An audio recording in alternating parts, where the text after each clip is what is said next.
우리들에게 주시는 하나님의 말씀 받도록 하겠습니다. 마태복음 5장 1절에서 12절까지의 말씀입니다. 예수께서 무리를 보시고 산에 올라가 앉으시니 제자들이 나아온지라 입을 열어 가르쳐 이르시되 심령이 가난한 자는 복이 있나니 천국이 그들의 것이며 애통하는 자는 복이 있나니 그들이 위로를 받을 것이며 온유한 자는 복이 있나니 그들이 땅을 기업으로 받을 것이며 의에 줄이고 목마른 자는 복이 있나니 그들이 배부를 것이며 긍휼히 여기는 자는 복이 있나니 그들이 긍휼히 여김을 받을 것이며 마음이 청결한 자는 복이 있나니 그들이 하나님을 볼 것이며 화평하게 하는 자는 복이 있나니 그들이 하나님의 아들이라 일컬음을 받을 것이며 의를 위하여 박해를 받는 자는 복이 있나니 천국이 그들의 것임이라. 나로 말미암아 너희를 욕하고 박해하고 거짓으로 너희를 거슬러 모든 악한 말을 할 때에는 너희에게 복이 있나니 기뻐하고 즐거워하라. 하늘에서 너희의 상이 큼이라. 너희 전에 있던 선지자들도 이같이 박해하였느니라. 아멘. 우리가 누군가에게 이렇게 막 큰 박수를 받는 그런 자리에 서게 될 때가 있지 않습니까? 예를 들면 졸업식이라든지 아니면 어떤 회사에서 어떤 큰 이제 공을 세웠을 때 많은 사람들 앞에서 막 박수를 이렇게 받으면서 입장하는 그런 시간들을 우리가 살면서 한 번씩은 다 경험해 보지 않습니까? 그때 참 기쁘죠. 그때 참 기뻐요. 그래서 저는 오늘 말씀을 좀 나누기 전에 특별히 우리가 이 팔복의 말씀, 예수님의 이 팔복의 말씀을 지금 한 달여간 같은 본문으로 보고 있는데 이 말씀을 제가 나누기 전에 한번 박수를 받는 기쁨을 우리가 함께 좀 먼저 체험해 봤으면 좋겠다라는 생각이 좀 들어요. 그래서 먼저 우리 서로를 위해서 박수를 칠 때 제가 규칙을 한 가지 말씀을 드리겠습니다. 제가 한 분 한 분을 호명하면서 그분들이 박수를 받아야 될 그 이유를 제가 말씀을 드릴 텐데, 그 이유를 딱 듣고 난 다음에 제가 이렇게 얘기해요.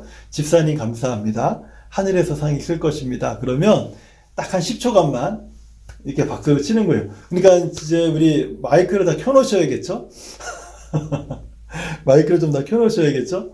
그래서 제가 이제 호명을 하고 하면 한 10초간만 와 하면서 이렇게 박수를 쳐주는 겁니다. 연습이니까 한 5초간만 한번 해볼까요? 다 같이? 자, 시작! 와 하면서, 예. 그래서 표정도 좀 이렇게 정말 이렇게 칭찬하는 그런 표정으로 소리도 좀 이렇게 질러주시고 그래 주시면 좋을 것 같은데. 한 번만 더 해볼까요? 예. 시작! 네. 이렇게 해주시면 됩니다. 이렇게 해주시면 돼요. 자, 그러면 우리 박수를 받는 시간을 한번 가져보도록 할게요. 자, 우리 송정근 집사님.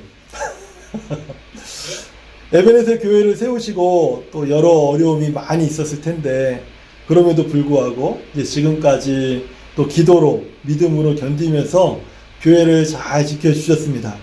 에베네셀 교회가 13년간 겪어왔던 그 어려움과 진통에 대한 우리 하나님의 처방은 우리 집사님의 믿음의 인내와 온유함이었다고 생각이 듭니다. 집사님, 감사합니다. 하늘에서 상이 클 것입니다.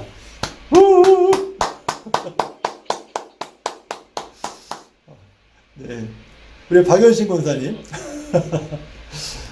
우리 송정근 집사님과 함께 이제 교회를 이렇게 세우시고 성도들에게 또 많은 사랑을 가지고 또 음식으로 또 대접도 해주시고 또 좀 지쳐있고 힘든 사람들 또 남들이 보지 않는 그 시간에도 여러모로 기도해 주시고 또 권면하시면서 이렇게 교회를 세우고 지금까지 이렇게 잘 지켜오셨는데, 사실 우리는 잘 모르지만 이런 모든 시기 속에, 과정 속에 참 눈물을 많이 흘리셨을 거예요.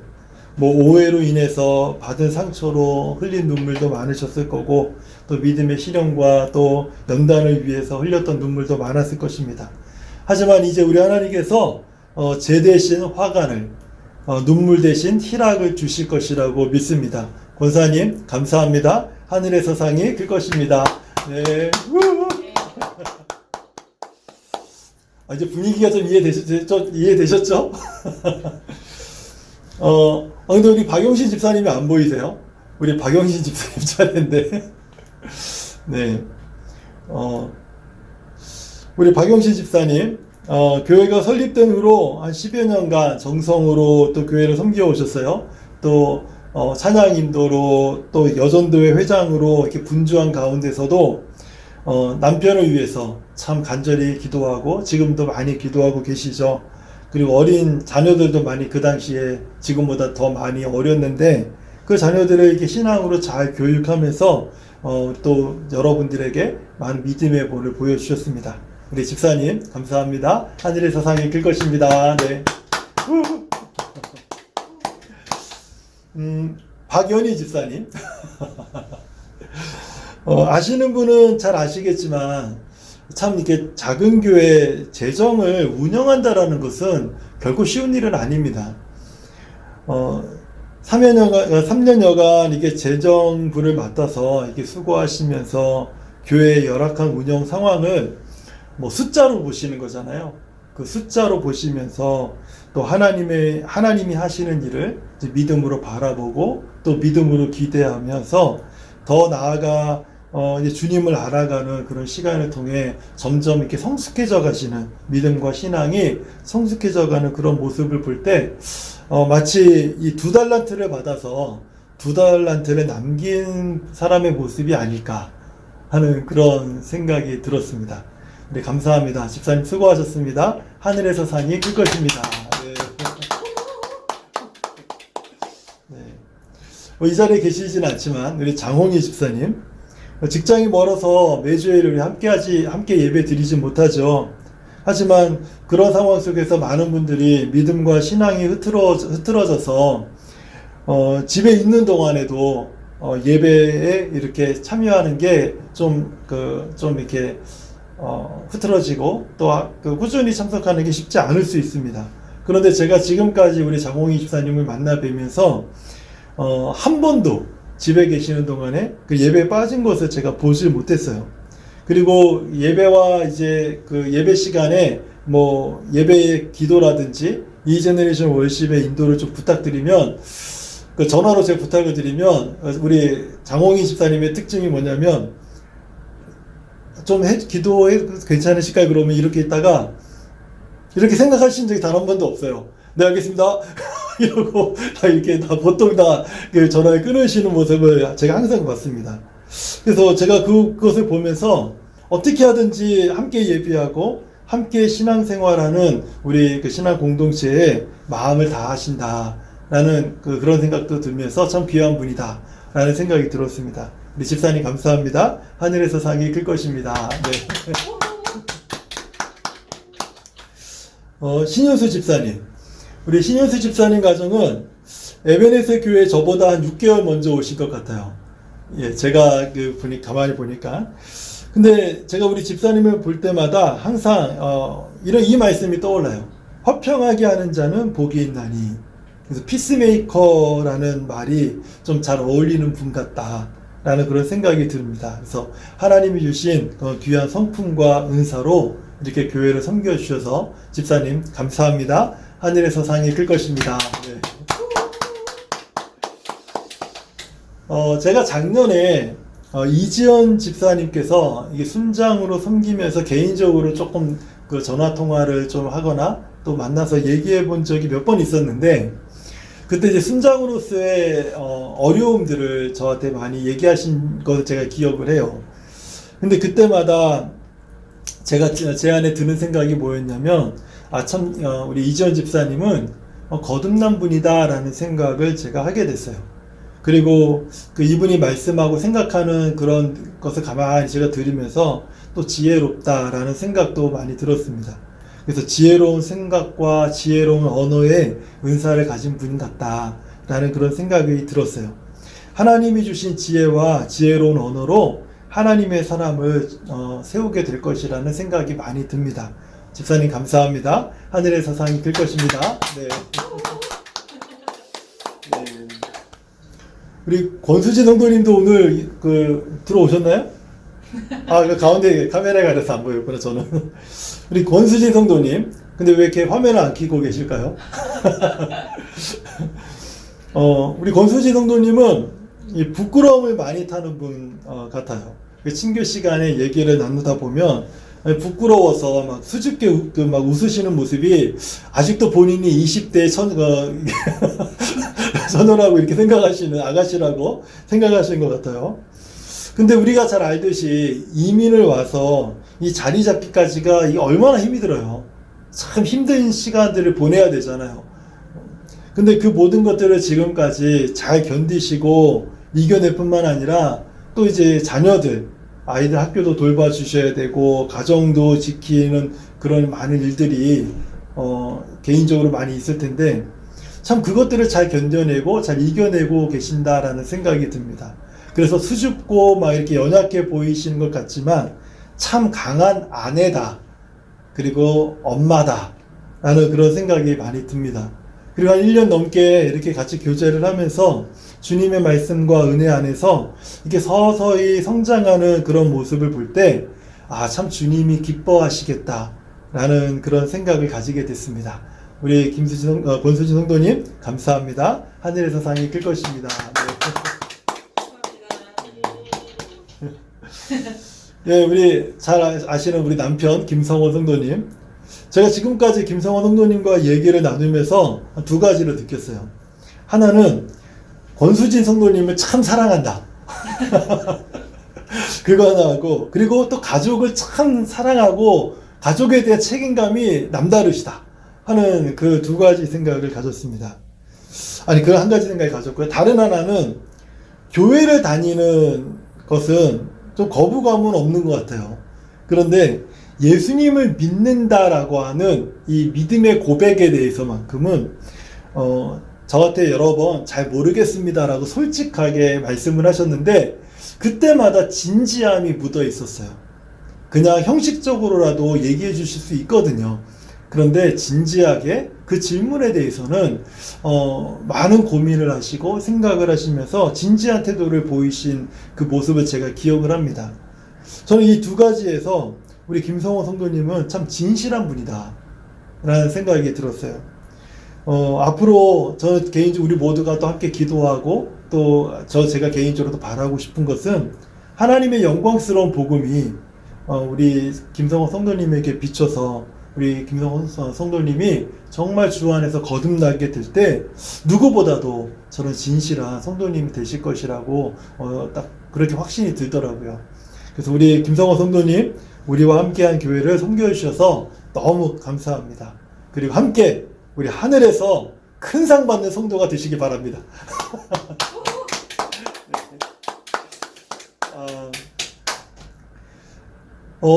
오늘은 그 노영석 집사님이 안 계시네요. 네, 노영석 집사님은 제가 캘거리 와서 우리 교회뿐이 아닌 다른 교회 집사님을 만난 첫 번째 분인 것 같아요. 운동을 하면서 만났지만 이분이 대화 속에서 주님을 사랑하는 그 마음이 막 틈틈이 묻어나오는 그런 모습을 보면서 저는 개인적으로 참 좋았습니다. 때로는 직설적으로 좀 얘기하기도 하시고 좀 솔직하게 어떤 그 사람의 전곡을 찌르는 것 같은 그런 질문을 하실 때 좀 갑자기 깜짝깜짝 놀라기도 하고 좀 그런 모습을 갖기도 하셨지만은 제가 노영석 집사님과 얘기를 보면서 한 가지 확실하게 느낀 게 있어요. 아마 우리 집사님들도 성도님들도 나눠보시면 금방 아시겠지만 복음에 사로잡힌 사람이다.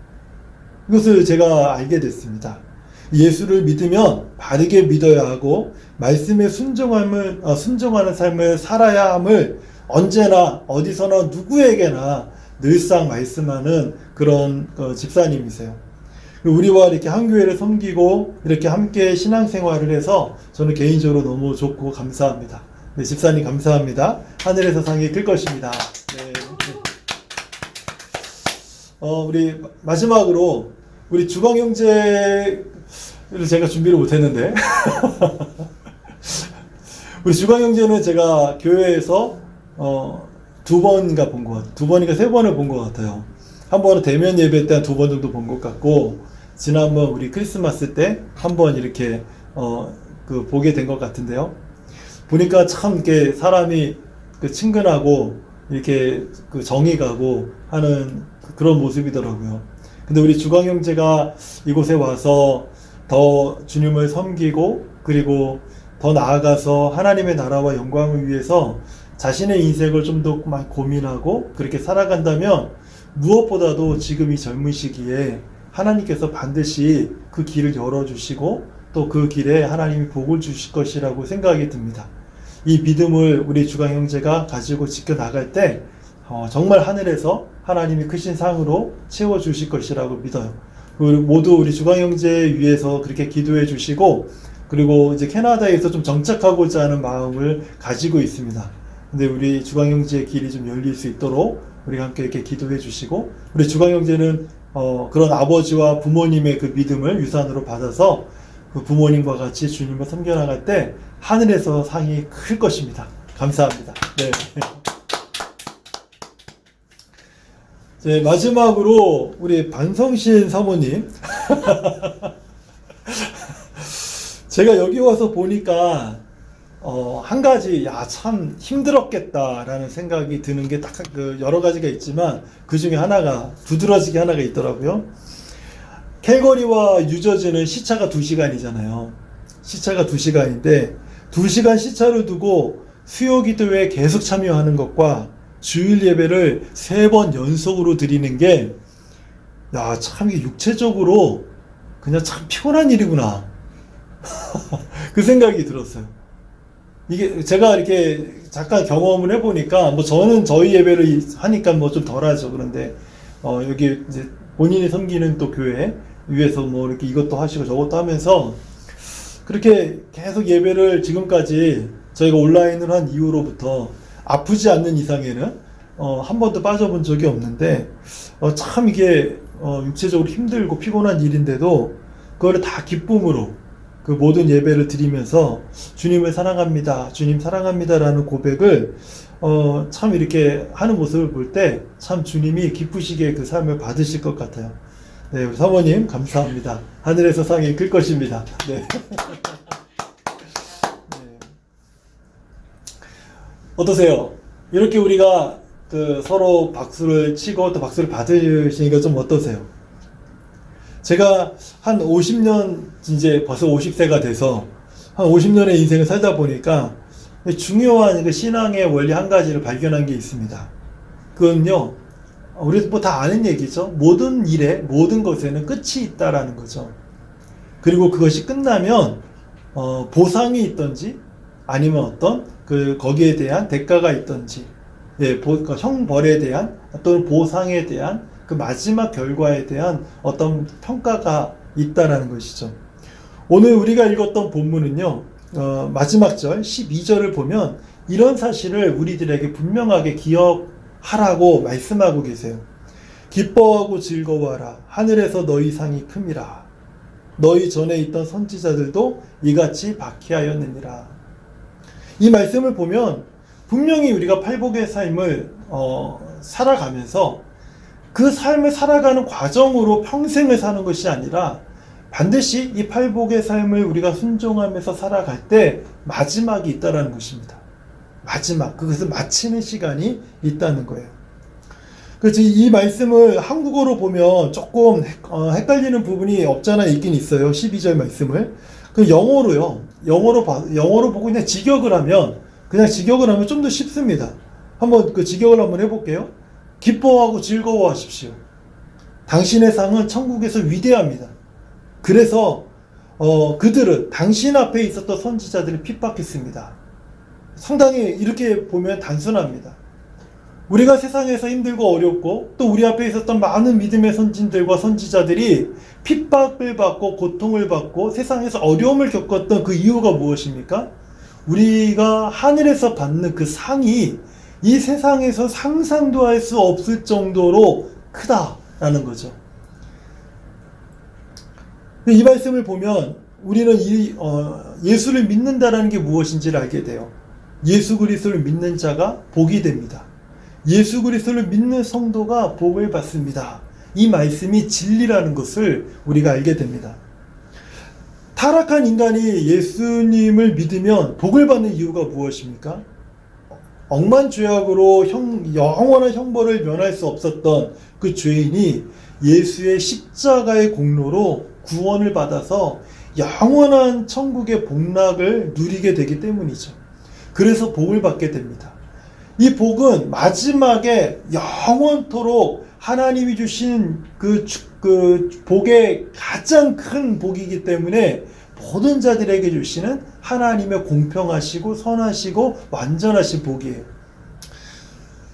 그래서 저는 이 진리에 전적으로 동의를 합니다. 그래서 예수를 믿으면 복 받습니다라는 이 말씀에 저는 100% 동의를 해요.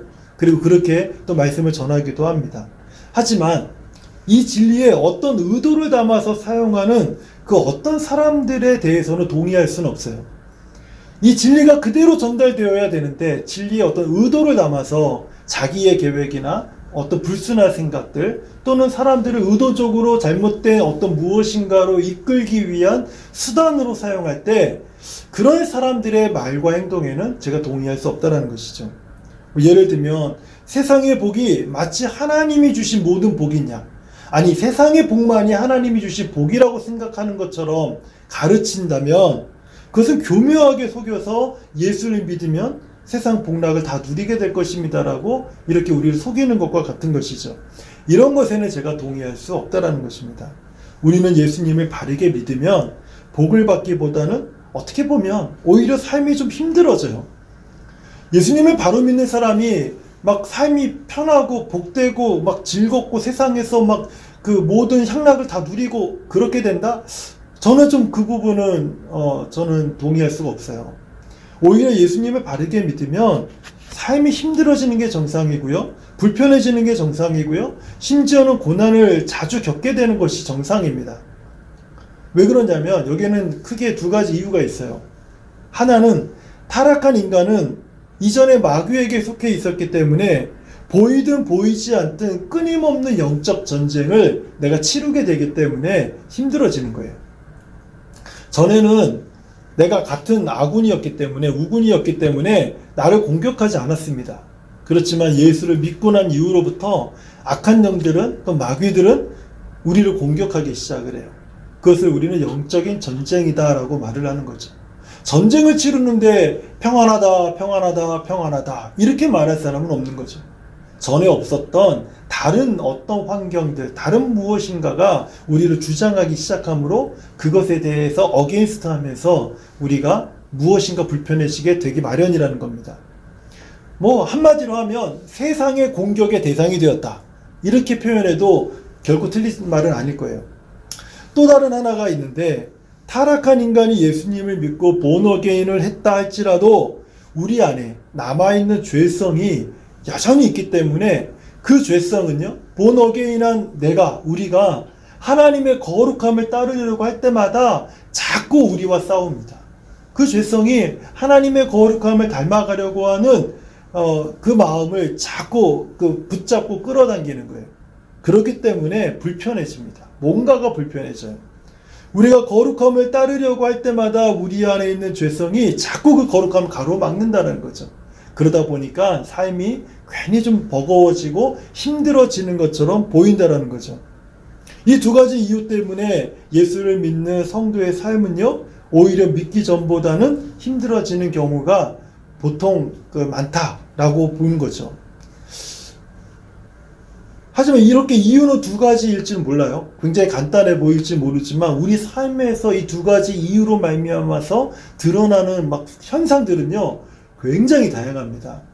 가정이 깨어질 위기에 놓이는 사람도 있고요. 부모와 자녀 간의 갈등이 생기는 사람도 있고요. 학교에서 친구들과의 문제, 선생님과의 문제, 성적인 문제, 사회적 이슈와 정치, 경제, 심지어는 사회 전반적인 문제까지 우리 삶에 영향을 미칠 수가 있어요. 그렇기 때문에 우리가 예수를 믿고 거듭나서 십자가의 공로로 하나님의 자녀가 되어서 우리가 하나님의 거룩함을 담고 살아가겠다라고 하는 순간 우리는 전혀 다른 삶을 살아가는 것이지 결코 똑같은 삶에서 고백만 하고 똑같은 삶을 살아가는 것이 아니라는 거예요. 하지만 타락한 인간이요, 예수님을 믿어 거듭나게 되면 하나님은 그런 모든 공격들, 모든 어려움들을 넉넉히 이길 수 있도록 성령을 부어주십니다. 그리고 우리가 마침내 믿음으로 그 세상, 우리를 공격하는 그 세상을 당당하게 그리고 마침내 승리하도록 우리에게 힘과 능력을 주시는 거죠. 그래서 예수님을 믿으면요, 이 땅에서 잠시 고난을 받을 수도 있고 잠시 복을 누릴 수 있습니다. 하지만 영원한 복을 하나님께서 우리에게 약속하시고 그것을 주시는 거예요. 그렇기 때문에 어떤 사람들은 잠깐의 복을 가지고 예수 믿으면 복 받습니다라고 말하는 사람도 있고, 예수 믿으면 복 받는다고 했는데 왜 이런 고난이 있지, 이런 어려움이 있지라고 말하는 분들은 이런 두 말을 상당히 혼란스럽게 여길 수가 있습니다. 하지만 하나님이 주신 영원한 복이 있어요.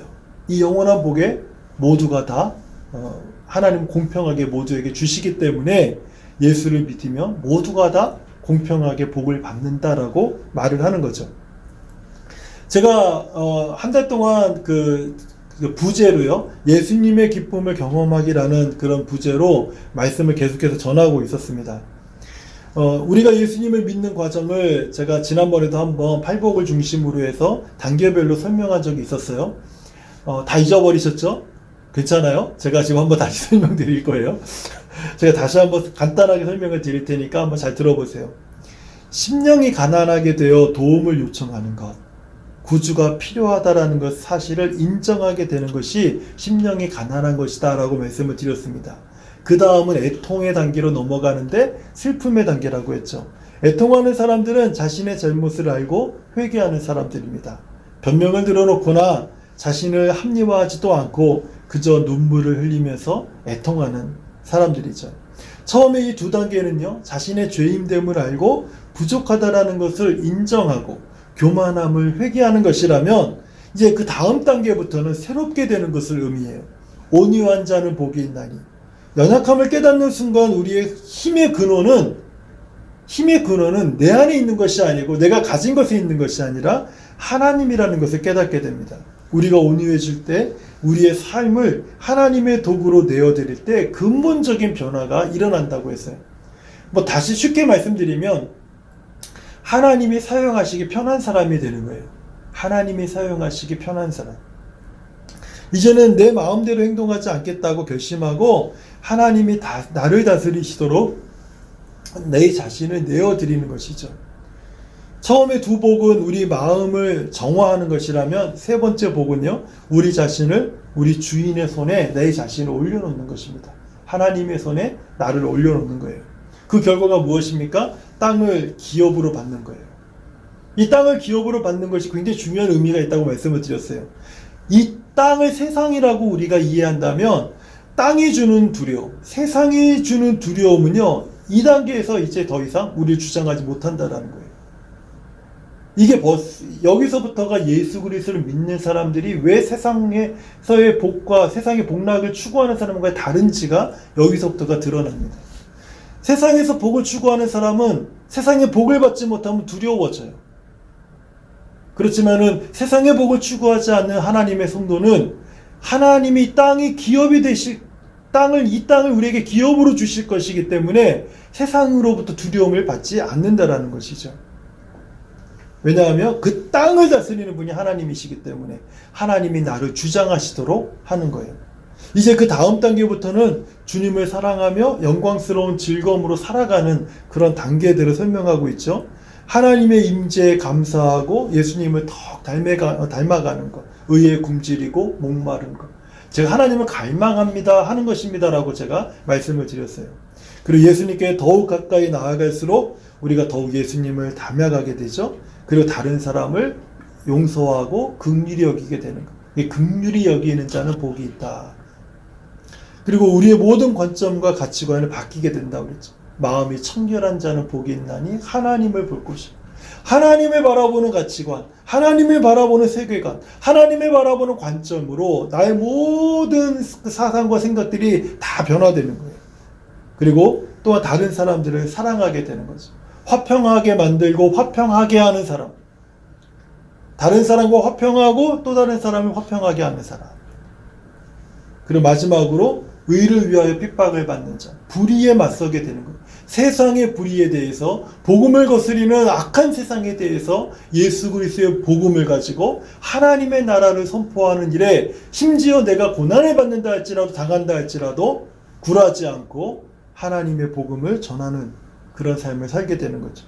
이것이 예수님을 믿고 구원받은 성도가 살아가는 팔복의 삶입니다.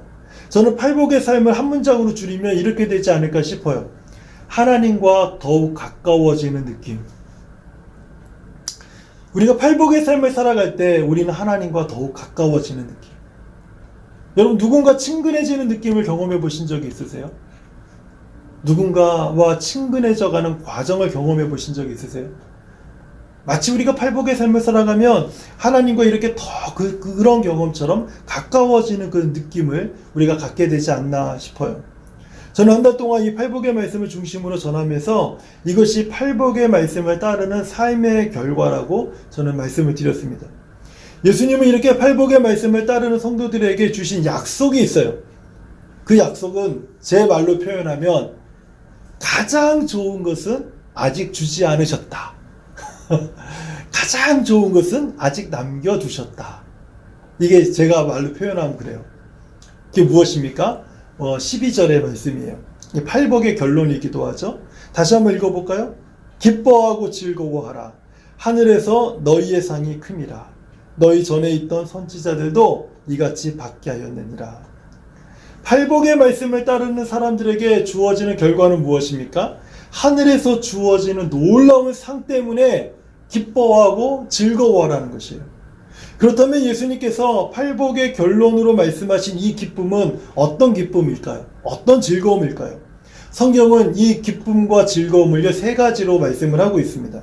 첫 번째는요, 우리에게 하나님의 그 말씀 자체가 그냥 기쁨이 된다는 거예요. 하나님의 말씀 자체가 우리에게 즐거움이 된다라고 말씀합니다. 그 팔복의 기쁨과 즐거움은요, 이 말씀에 우리가 순종할 때 주어지는 기쁨이죠. 그래서 팔복의 말씀은요, 만약에 무엇하라라고 하는 명령문으로 바꿔버리잖아요. 그러면 그것을 조금만 더 그렇게 각색해서 보게 되면 이 팔복의 말씀이 이렇게 변할 수가 있습니다.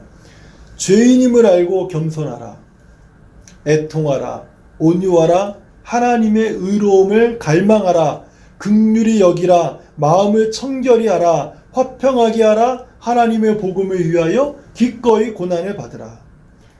바로 이 말씀들이 우리가 순종함으로 받아야 할 하나님의 말씀이라는 것이죠. 성경은 우리가 이 하나님의 말씀을 순종함으로 받았을 때 우리에게 약속하는 그 기쁨과 즐거움, 먼저 시편 19편 8절은 이렇게 말을 해요. 여호와의 교훈은 정직하여 마음을 기쁘게 하고 여호와의 계명은 순결하여 눈을 밝게 하시는도다. 하나님의 말씀이, 이 말씀을 순종하고 받는 모든 자들에게 그 마음을 기쁘게 한다는 거예요. 하나님의 말씀이 이 말씀을 받고 순종하는 모든 자들의 눈을 밝게 만드신다라고 말씀하고 있어요. 교훈이라는 것은 지혜와 지식을 의미하는 거 아닙니까? 우리가 말씀에 순종할 때 풍성한 지혜와 지식으로 마음이 기쁘고 옳고 그름을 판단할 수 있는 지성을 갖게 만드신다는 거예요. 시편 119편 111절도 한번 보세요. 주의 증거들로 내가 영원히 나의 기업을 삼았사오니 이는 내 마음에 즐거움이 됩니다. 하나님의 말씀이 그냥 우리 마음의 즐거움이 되는 거예요. 이전에는 옆에 두었던 집에 그냥 그 주일날 교회 갈 때 들고 갔다가 다시 가지고 오는 하나의 성경책으로밖에 보이지 않았을지 모릅니다. 기독교라고 하는 그냥 종교의 경전으로밖에 보이지 않았을지 몰라도 이제 그 말씀에 순종하는 성도들에게 그 하나님의 말씀 자체가 즐거움이 되고 기쁨이 된다라는 거예요. 시편 119편 111절에 보면 주의 증거들로 내가 영원히 나의 기업을 삼았다라고 말씀하시죠. 하나님의 말씀이 우리의 기업의 큰 부분이라는 거예요. 기업은요, 영원히 상속되는 재산을 의미하지 않습니까? 우리가 말씀에 순종할 때 하나님의 기업은 나뿐만 아니라 우리 자녀들의 자녀들에게까지 계속해서 상속되는 영원한 하나님의 기업이 된다는 것이죠. 시편 119편 162절의 말씀도 들어보세요. 사람이 많은 탈취물을 얻은 것처럼 나는 주의 말씀을 즐거워하나이다. 탈취물이라고 하는 것은 전쟁에서 승리할 때 얻은 전리품 같은 것들이죠. 성도들의 진정한 승리는 말씀에 순종하는 것이에요. 말씀에 순종할 때마다 성도들은 승리해서 탈취품을 취한 것보다 더 큰 즐거움을 누리게 된다는 거예요. 말씀에 순종할 때 성도는 승리합니다. 이 승리로 즐거워하게 되는 거예요. 하지만 이 세상에서 가장 불행한 사람이 누굽니까? 불순종하는 성도입니다. 불순종하는 불신자면 괜찮아요. 근데 성도가 불순종하면 가장 불행해집니다. 하나님이 주신 복과 기쁨을 누리기는 원하지만 여전히 세상 것 때문에 하나님과 세상 사이에서 머뭇거리면서 갈등하는 사람들, 하나님의 복도 누리지 못하고 세상의 복도 취하지 못하면서 여전히 갈등 가운데 살아가는 사람들, 이 사람들이 가장 불행한 사람들이에요. 하지만 우리가 그 모든 일을 다 내려놓고 말씀에 순종할 때 우리는 놀라운 하나님의 기쁨과 영원한 즐거움에 동참하게 된다는 것입니다. 팔복의 삶을 살 때 하나님의 말씀 그 자체가 우리의 즐거움이요 기쁨이 된다는 거죠. 두 번째로 이 기쁨은요, 어떤 기쁨인가 하면 일시적이고 잠깐 있는 그런 기쁨이 아니라 영원한 기쁨이다라고 말씀을 해요. 우리가 영원한 기쁨을 이해하기 위해서는 요한복음 21장 1절에서 5절의 말씀을 좀 주의 깊게 우리가 좀 살펴봐야 돼요. 요한계시록 21장 1절에서 5절인데 한번 성경을 펴시고 같이 한번 읽어보세요. 제가 한번 읽어드릴게요. 또 내가 새 하늘과 새 땅을 보니, 새 하늘, 새 땅 이런 말이 나오잖아요. 그러면 거기다 동그라미 치거나 한번 하이라이트를 한번 거보세요. 다시 한번 읽어드릴게요. 또 내가 새 하늘과 새 땅을 보니 처음 하늘과 처음 땅이 없어졌고 바다도 다시 있지 않더라. 또 내가 보매 거룩한 성 새 예루살렘이 하나님께로부터 하늘에서 내려오니 그 준비한 것이 신부가 남편을 위하여 단장한 것 같더라. 내가 들으니 보좌에서 큰 음성이 나서 이르되 보라, 하나님의 장막이 사람들과 함께 있음에 하나님이 그들과 함께 계시리니 그들은 하나님의 백성이 되고 하나님은 친히 그들과 함께 계셔서 모든 눈물을 그 눈에서 닦아주시니 다시는 사망이 없고 애통하는 것이나 곡하는 것이나 아픈 것이 다시 있지 아니하리니 처음 것들이 다 지나갔음이로라. 보좌에 앉으신 이가 이르시되 보라, 내가 만물을 새롭게 하노라 하시고 또 이르시되 이 말은 신실하고 참되니 기록하라 하시고. 이 말씀에서 자주 반복되는 단어가 무엇입니까? 새 것, 새롭게 하다, 처음 것들이 지나갔다, 이런 것들이 같은 의미에서 반복되고 있지 않습니까? 영원한 기쁨은요, 기쁨이 시간적으로 영원하다, 이렇게 우리가 이해할 수가 있습니다. 하지만 영원한 기쁨은요, 오늘 이 말씀을 비추어 보면 낡고 타락한 것에서부터 다시 시작되는 기쁨이 아니라는 거예요. 하나님께서 팔복의 삶을 누리며 그 말씀에 순종하며 살아가는 자들에게 주시는 이 기쁨은 영원한 것인데, 그것은 낡고 타락하고 오염되고 그리고 죄악된 것에서부터 회복이 되어서 다시 주어지는 기쁨이 아니다라는 거예요. 모두가 다 새롭게 된 것에서 시작되는 기쁨이에요. 새 것입니다. 하나님께서 우리에게 주시려고 준비하신 영원한 기쁨은 오염됐고 쇠하여진 그런 하늘과 땅에서 주어지는 기쁨이 아니에요. 새 하늘입니다. 새 땅이에요. 마치 신부가 남편을 위해서 단장한 새 모습과 같은 것이고 새로 지은 성과 같은 것이고 과거의 눈물로 얼룩진 그 고통스러운 삶이 없는 완전히 새로운 삶입니다. 영원한 기쁨은요, 다시는 눈물도 없고 사망도 없고 애통도 없고 질병도 없는 전혀 새로운 기쁨이라는 거예요. 이것이 가능한 것은 요한계시록 21장 5절에서 하나님이 이렇게 말씀하시죠. 내가 만물을 새롭게 하노라. 이 말씀은 리셋을 의미하는 것이 아니라는 것입니다. 리셋은요, 그저 이전 상태로 돌려놓는 것이 리셋이죠. 하지만 새롭게 하신다는 것은요, 뉴원을 얘기하는 거예요. 새 것입니다. 생명도 기쁨도 만물도 그 모든 것이 새롭게 되는 것이, 하나님께서 우리 모든 것을 새롭게 하실 것이기 때문에 영원한 기쁨이 가능한 것입니다. 우리가 잘 알듯이 요한계시록은요, 성경 66권 중에서 가장 마지막의 책 아닙니까? 하나님께서는요, 이것을 요한계시록에 기록해 두시고 피어리드를 딱 찍으신 거예요. 그리고 이 약속의 말씀에 대해서 피어리드를 딱 찍으신 거예요. 그렇죠. 변하지 않는다라는 것입니다. 이것이 변하지 않는다라는 거예요. 이대로 갈 거라는 것입니다. 요한계시록의 핵심은 어떻게 보면 크게 두 가지라고 볼 수 있어요. 하나는 예수 그리스도를 믿지 않는 자들에게 영원한 심판이 있을 것이다. 다른 하나는 예수 그리스도를 믿는 자들에게는 영원한 기쁨이 있을 것이다. 피어리드. 이걸로 요한계시록이 끝나는 것입니다.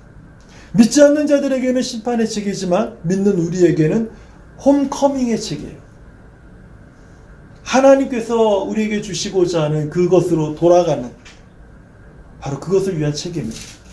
모든 것을 새롭게 하시고 믿음으로 산 성도들을 위해서 단장하시고 이전에 타락하고 더러운 모든 것을 제거하시고 모든 것을 새롭게 하신 새로운 집을 소개하는 책이 요한계시록이에요. 제가 아이 둘을 키우면서요, 또 저희 아이들은 딸만 둘이잖아요. 제가 계속해서 혼자 이렇게 돌봤던 아이들이, 그러면서 크게 배운 것이 한 가지가 있어요. 그 아이들 그렇게 돌보면서 아무리 집을 치우고 쓸고 닦고 막 그래도요, 집은 점점 낡아진다는 거예요.